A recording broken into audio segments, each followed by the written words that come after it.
Buen día con todos. En esta ocasión vamos a hablar lo que es mapa de riesgos y riesgos psicosociales.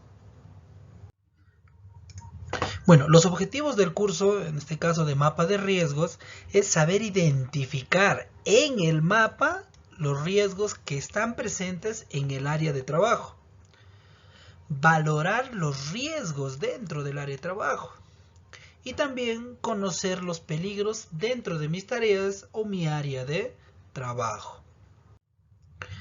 La definición de mapa de riesgos, en teoría, es un plano de las condiciones de trabajo, que pueden emplear diversas técnicas para identificar y localizar los problemas y las acciones de promoción y protección de la salud de los trabajadores en la organización, en este caso en nuestras áreas de trabajo. El mapa de riesgo también es una herramienta participativa. ¿Por qué participativa? Porque no solo lo hace una persona, sino lo van a hacer muchas o varias personas. Y necesaria para llevar a cabo las actividades de localizar, controlar, dar seguimiento y representar en forma gráfica los agentes generados de los riesgos que ocasionan accidentes, incidentes peligrosos e incidentes y enfermedades ocupacionales. Entonces, el mapa de riesgo es una representación gráfica, nos dice, donde se van a emplear una gran variedad de símbolos en el que se indica el nivel de riesgo, ya sea bajo, medio, mediano o alto. Entonces, eso hay que tener en cuenta sobre el mapa de riesgos. Los objetivos de un mapa de riesgos. Como primer objetivo es que nosotros tenemos que conocer los riesgos. ¿A qué riesgos yo me expongo en un área de trabajo? Segundo objetivo, conocer las probables pérdidas, o sea, las consecuencias de estos riesgos que voy a estar expuesto. Y por último, como tercer objetivo, es asegurar la implementación de los controles que ya se identificaron. Tal vez el uso de un extintor o el uso del EPP obligatorio, etcétera, según nuestro mapa de riesgos. ¿Para qué sirve un mapa de riesgo? Bueno, facilita el análisis colectivo de las condiciones de trabajo. En el mapa de riesgo vamos a encontrar bastantes riesgos, ¿no? Identificados, símbolos, entonces va a facilitar el análisis en el grupo, ¿no? Grupal. Y así determinamos, ¿no? Qué controles. También nos va a servir como apoyo, ¿correcto? Como apoyo a las acciones recomendadas. Quiere decir de que ya en el IPERS en línea base recomiendan qué deben hacer, ¿no? O sea, las medidas de control, pero el mapa de riesgo nos va a apoyar, ¿no? A las acciones recomendadas para dar seguimiento, control y vigilancia de los factores de riesgo que estamos o que los trabajadores van a estar expuestos en el día a día o cuando realicen sus trabajos en las determinadas áreas. ¿Cómo se elabora un mapa de riesgo? Importante. Primero vamos a elaborar un plano, ¿no? Un plano sencillo de las instalaciones, ubicando ya sean los puestos de trabajo, o maquinarias o equipos existentes que generan riesgo alto. No solo tal vez el mapa de riesgo es para un área, sino puede ser una maquinaria o tal vez algún puesto de trabajo. Va a depender mucho de eso. Como segundo, vamos a asignarle un símbolo que represente el tipo de riesgo. ¿Y de dónde salen estos símbolos? ¿De dónde yo puedo sacar? Tengan en cuenta que todos los riesgos salen del IPERS en línea base, como lo vamos a ver más adelante. También puedo asignarle un símbolo, un pictograma, para adoptar las medidas de protección a utilizar. O sea, no solo, la ley también nos dice que no solo se agregan o se colocan pictogramas de riesgo, ¿no? Si bien cierto su mapa es de riesgo, pero también la norma nos dice que pueden ir símbolos o pictogramas, ¿no? Para adoptar medidas de protección a utilizarse. Por ejemplo, mapas de riesgo, en este caso señales de obligatoriedad de OPPs, donde entrada, salida, donde van los extintores, alarma contra incendio, etcétera. Todos esos controles pueden ir en este mapa de riesgo. Hablando ya sobre el marco legal, en este caso del artículo 97 del Decreto Supremo 024 con su modificatoria, ahí en este artículo nos indica, ¿no?, que el titular de la actividad minera, en este caso ya Sumagol, debe elaborar la línea base del IPRC, o sea, su IPRC línea base en base a un anexo, ya que ellos nos dan un modelo, pues, como mínimo. En este caso Sumagol ha optado por utilizar ese formato como mínimo para elaborar su IPRC línea base. Y sobre dicha base elaborar un mapa de riesgo. O sea, primero se hace el IPRC línea base y sobre eso se hace o se elabora el mapa de riesgos, los cuales deben formar parte del programa anual de seguridad y salud ocupacional. ¿Cuánto tiempo dura este IPRC línea base? ¿Por cuánto tiempo no lo debo revisar o actualizar? Nos dice la ley que el IPRC línea base, ¿no?, debe ser actualizada anualmente, en este caso por las áreas o por el titular de la actividad minera. Y cuando se realicen cambios en los procesos, cuando se realicen cambios en los equipos, materiales, insumos, herramientas y ambiente de trabajo que afectan la seguridad y salud ocupacional de los trabajadores. O cuando ocurran incidentes peligrosos. Cuando se dicte algún cambio dentro del periodo de la legislación. En el artículo 128 nos habla que los letreros referidos en el artículo precedente deberán ser colocados en puntos visibles y estratégicos de las áreas de alto riesgo identificadas, indicando el número del teléfono. Quiere decir que cuando yo voy a hacer mi mapa de riesgos, ¿cierto?, este mapa debe ser también publicado, ¿no?, en lugares visibles y estratégicos, así como también la señalización que voy a utilizar o que habla en mi mapa de riesgos. Por ejemplo, el uso de extintor, ese extintor o la salida o qué EPPs debo utilizar deben ser colocados en lugares visibles y estratégicos, ¿no? ¿Para qué? Para que sean identificados por el trabajador. En el artículo 141 nos dice que es obligación de la alta gerencia, ¿no?, en este caso del gerente de operaciones, realizar inspecciones tanto internas, o sea, planeadas y no planeadas, a todas las labores mineras, plantas de beneficio, instalaciones y actividades conexas, dando prioridad siempre a las zonas críticas de trabajo según el mapa de riesgo. Entonces nosotros vamos a tener que elaborar según el mapa de riesgo un programa de inspecciones internas, ya sean planeadas o no planeadas, ¿no? Entonces, en resumen, para elaborar nosotros nuestro mapa de riesgos, primero tengo que hacer el IPRC. Luego de esto voy a hacer el mapa de riesgos. ¿Cuándo actualizo el IPRC línea base?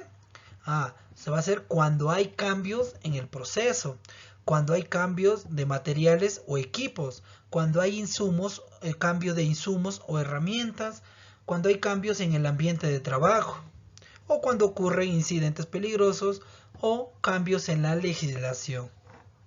Ahí es de acuerdo al marco legal. Metodología para elaborar un mapa de riesgos. Primero, la primera etapa es seleccionar el lugar. Esta etapa consiste en definir el espacio geográfico, o sea, el lugar a considerar en el estudio y los temas a tratar en el mismo. Primero debo ver qué lugar o cuál es el área o lugar que voy a hacer el mapa de riesgo.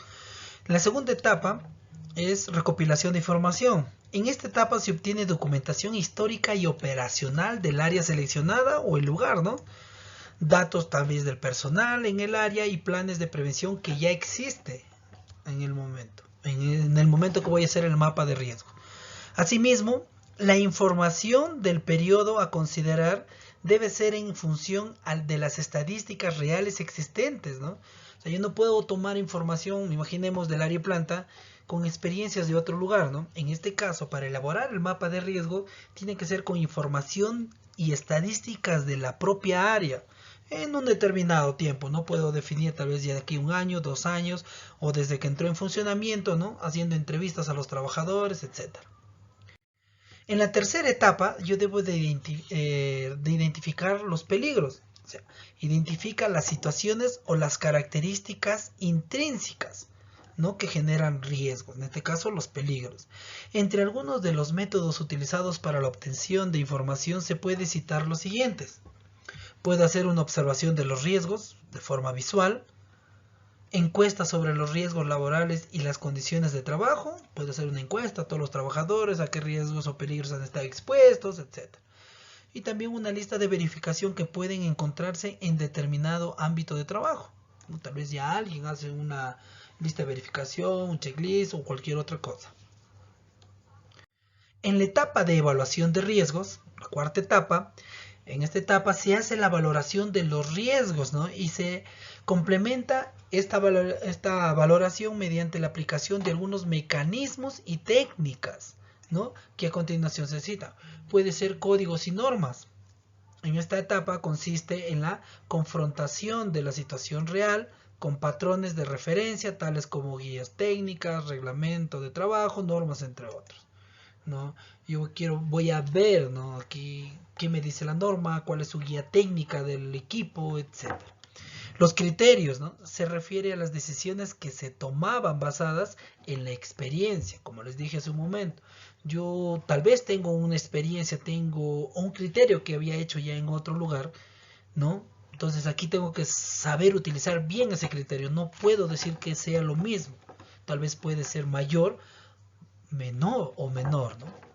Y el análisis de riesgo ya consiste en un proceso de evaluación sobre las consecuencias de accidentes y la probabilidad de ocurrencia. Tengo que ver cuál es la consecuencia y su probabilidad de ocurrencia, ya en el análisis de riesgo. En la etapa de elaboración del mapa, entonces la última etapa, una vez recopilada la información a través de la identificación y evaluación de los riesgos localizados, se procede a su análisis para obtener conclusiones y propuestas de mejoras, que se representan por medio de diferentes tipos de símbolos y en forma gráfica, ¿no? En este caso los pintogramas, a través del mapa de riesgos utilizando la simbología mostrada. ¿Se dan cuenta? Entonces ya en esta etapa ya recopilo toda la información, ¿no? Y vamos a proceder a analizar, ¿no? Para obtener conclusiones y propuestas de mejora, ¿correcto? Esta es la señalización que nosotros hacemos, ¿no? De acuerdo a la norma técnica peruana. Tenemos 5 tipos de señalización de seguridad, ¿no?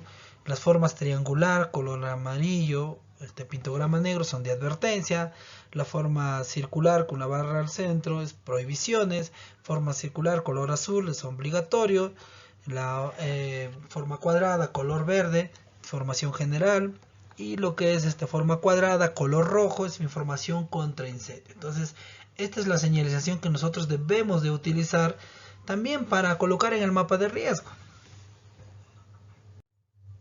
La implementación de un mapa de riesgo. Primero, ¿no? Debo definir el área de trabajo a colocar el mapa de riesgos, como primero.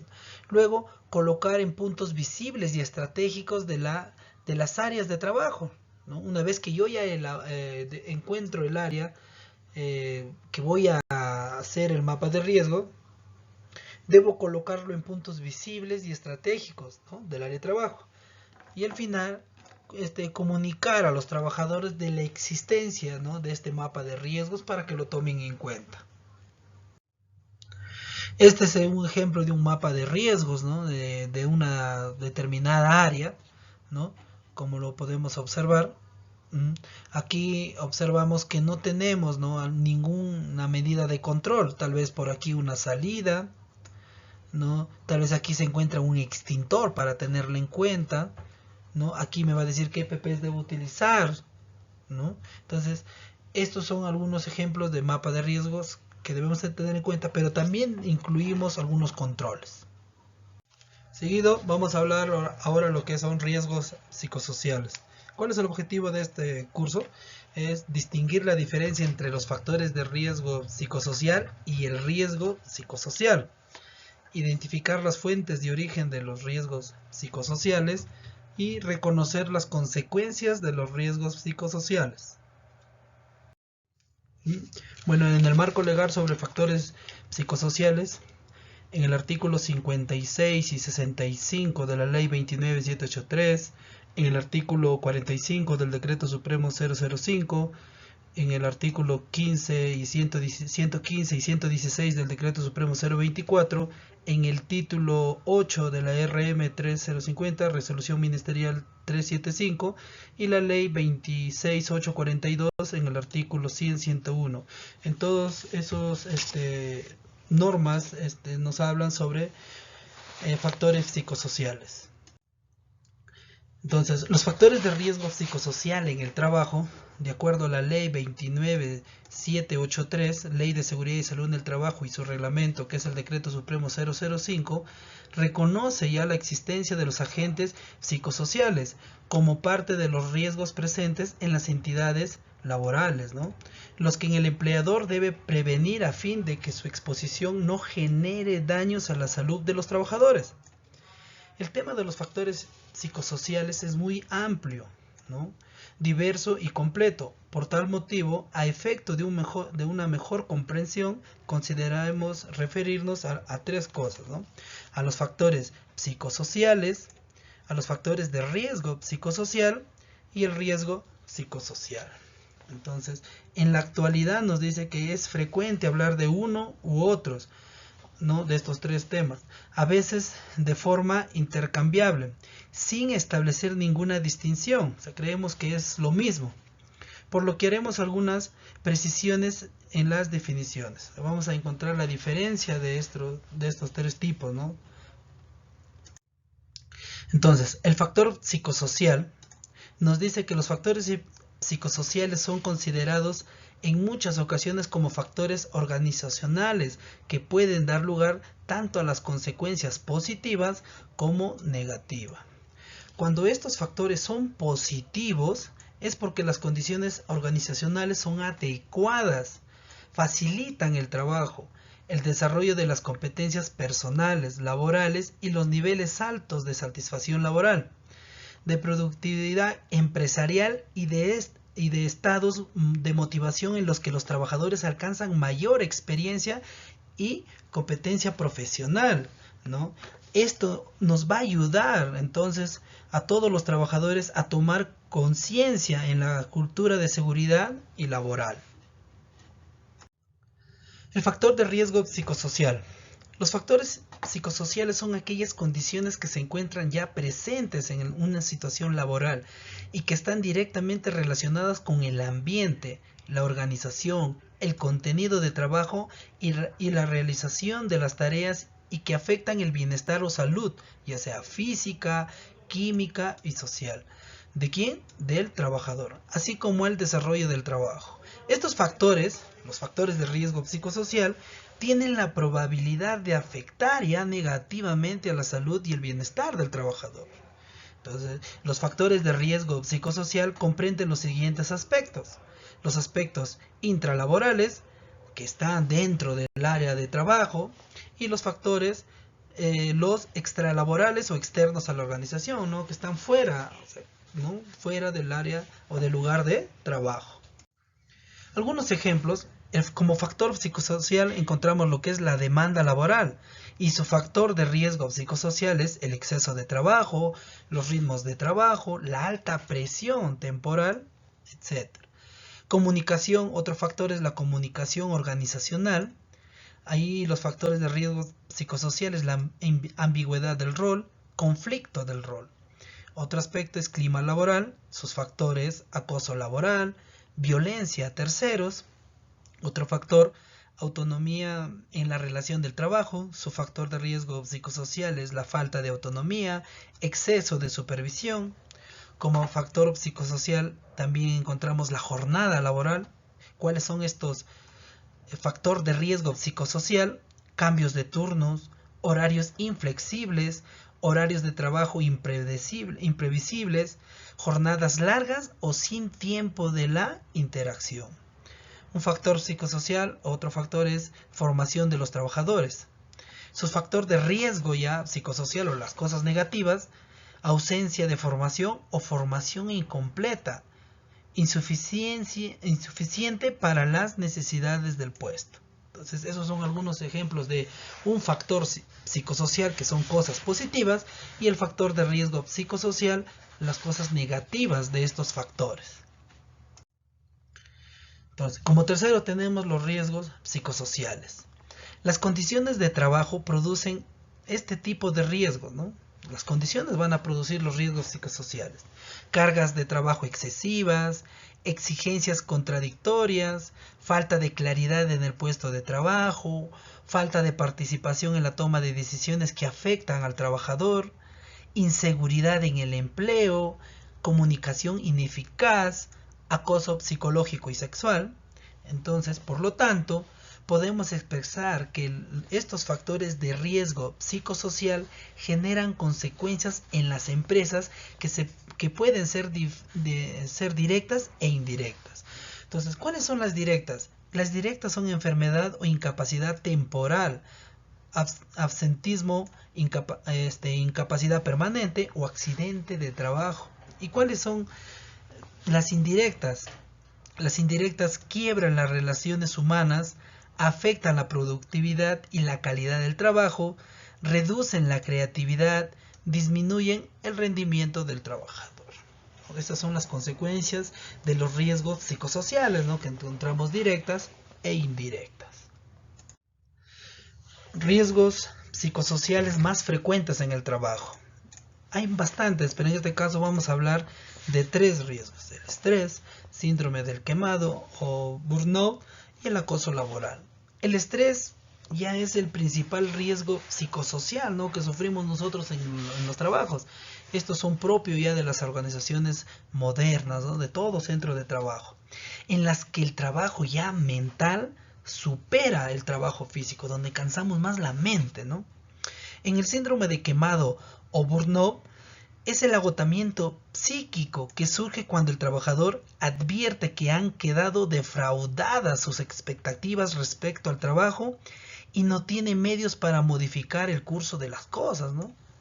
Y en el acoso laboral ya son comportamientos irracional, repetido con respecto a un empleado o a un grupo de empleados, ¿no? Ese ya es el acoso, que constituyen un riesgo para la salud y la seguridad misma de estos trabajadores. Entonces, estos son los riesgos más frecuentes en un área de trabajo. ¿Cuáles son entonces las medidas preventivas para abordar los riesgos psicosociales, ¿no? Algunas enumeraremos. Primero, construir políticas de trabajo saludables, ¿no?, para que todos los trabajadores trabajen de forma adecuada. Crear ambientes favorables en el sitio de trabajo. Fortalecimiento de la organización y participación de los trabajadores a través de los comités o comisiones de salud y seguridad conjuntas entre los empleadores y trabajadores. Fomentar y potenciar el trabajo en equipo y la comunicación efectiva, eliminando el trabajo en condiciones de aislamiento social o de competitividad entre compañeros. Debemos eliminar eso.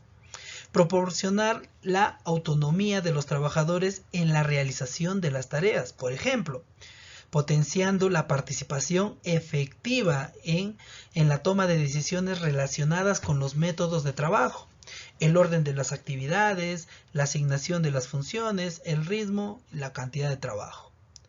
Otra también es desarrollo de habilidades y responsabilidades personales y colectivas, ¿no?, hasta en grupo, relacionadas con la gestión de salud, seguridad, el autocuidado y el desarrollo personal de los trabajadores. También debemos garantizar el respeto y el trato justo a las personas. No debemos discriminarlas, proporcionando salarios justos de acuerdo con las tareas que uno hace. Reorientar a los servicios de salud ocupacional y otros servicios de salud para incluir la promoción de salud de los trabajadores y de prevención en las enfermedades. Entonces, aplicando todas estas medidas preventivas, vamos a evitar lo que son ya los riesgos, o en este caso ya los riesgos psicosociales, ¿no?, que anteriormente hemos mencionado. Bueno, eso es todo en cuanto a lo que son factores de riesgo y los riesgos psicosociales, ¿no? Entonces, muchas gracias por su asistencia.